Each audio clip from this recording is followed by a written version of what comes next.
sou a Renata da Igreja Evangélica Nazareno. Mais uma vez eu estou aqui para compartilhar um pouquinho do que eu tenho lido, meditado.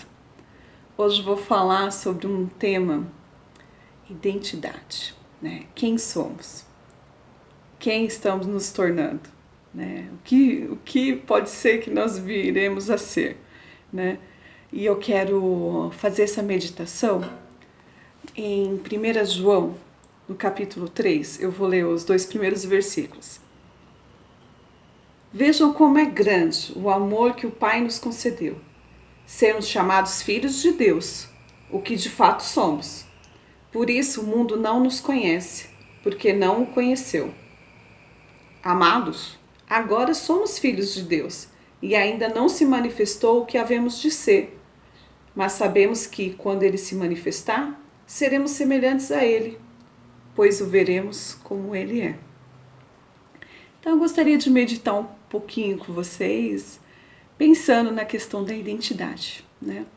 Quando eu estava lendo esse texto, né, eu fiquei pensando e vi que ele fala muito sobre quem nós somos, sobre quem nós estamos nos tornando e sobre quem, né, ao final de todo esse processo nós seremos. Então, o primeiro ponto que eu gostaria de pensar junto com vocês é qual é a sua identidade, né? Quando a gente pensa em identidade, geralmente a gente já vê algumas palavras, né, na nossa mente, algumas definições, né? Eu vou falar algumas se eu fosse me definir. Eu iria falar que eu sou esposa, que eu sou mãe, que eu sou administradora do lar, filha, irmã, professora, amiga. E o texto, ele está falando pra gente uma identidade, né, que nós temos, né? Nós somos filhos e filhas de Deus. Através do amor de Deus, nós nos tornamos filhos dele. E as palavras que, assim, vieram à sua mente, quando você pensou em se definir? Vamos imaginar que antes de qualquer definição, né, que nós possamos dar, através de relacionamentos naturais, né, como ser pai, ser filho, né, ser avô, ser vó, né, ser tia, nós devemos pensar em primeiro lugar no nosso relacionamento com Deus, né? Porque esse relacionamento, ele vai definir todos os outros, né? Ele vai definir como eu vou ser esposa, ele vai definir como eu vou ser mãe, ele vai definir a profissional, né? Toda a minha concepção de relacionamento, ela vai mudar. Porque hoje a gente percebe que os relacionamentos naturais, eles estão sendo definidos como um produto, através de interesses, né? Então a pessoa, ela se relaciona com o outro já pensando, mas o que isso vai me beneficiar? Né? O que isso vai me trazer de bom, de benefício mesmo, como se fosse comprar um produto. Mas a concepção cristã, ela não é assim. Né? E a partir do momento que eu priorizo e eu coloco o meu relacionamento com Deus sendo, né, aquele que vai influenciar todos os outros relacionamentos, esse tipo de relação, como se fosse uma relação comercial, não vai existir. E aí eu penso eu penso em outra coisa. Além dessa definição de papéis, a sua identidade também é formada pelos seus pontos fortes e pelas suas habilidades. Elas fazem parte de quem você é. Daquilo que Deus te deu, dos dons, dos talentos que cada um recebeu de Deus. Se a gente for pensar em pontos fortes, você pode pensar, eu sou comunicativo, eu sou organizado, eu tenho facilidade em desenvolver vínculos, né, de compartilhar, sou uma pessoa curiosa, que gosta de aprender, tenho pontos fortes, tenho liderança, né? Mas além de tudo isso que você pensou, dos seus pontos fortes, aquilo que você acredita que você desempenha bem, que você tem uma certa habilidade, né? Os nossos pontos fracos também nos definem, né? Nosso egoísmo, nosso perfeccionismo, né? Às vezes exigir-se muito de si, exigir muito dos outros, né? Nosso individualismo. aquilo que a gente chama de velha natureza, né? Bem, tudo isso forma a nossa identidade. Nós somos filhos, filhas de Deus, mas nós somos um ser que possui pontos fortes e pontos fracos. E aí eu me pergunto, nós somos tudo o que nós podemos ser? Vamos dar uma olhadinha no versículo 2, na primeira parte. João diz que ainda não se manifestou o que nós havemos de ser. E o que será o que nós havemos de ser? Quando eu penso isso, eu penso num processo de transformação. A palavra de Deus nos diz que a boa obra que Deus iniciou em nós, a cada dia, Ele vai realizando. E esse é o processo de transformação. Você é assim hoje, mas há algo que há vir de ser. O cristão, ele não é aquela pessoa que vive uma vida estática, parada. Precisa estar no processo de transformação. Deus nos chamou para a sua glória e para a sua virtude, É o primeiro passo. A gente estava lá naquela condição, naquela forma, e nós tivemos aquele encontro com Cristo. Ele nos chamou, Ele nos chama, Vem como você está. Vai cambaleando mesmo, meio torto, meio desajeitado. A gente se achegou a Cristo, Mas o divino poder dele nos dá tudo. Nos dá sabedoria, nos dá entendimento, nos dá discernimento, O Espírito Santo de Deus, ele nos transforma, ele faz com que nós tenhamos novos padrões de pensamento. E essa transformação é o algo que nós vamos a vir a ser. Mas toda a nossa vida vai ser esse processo.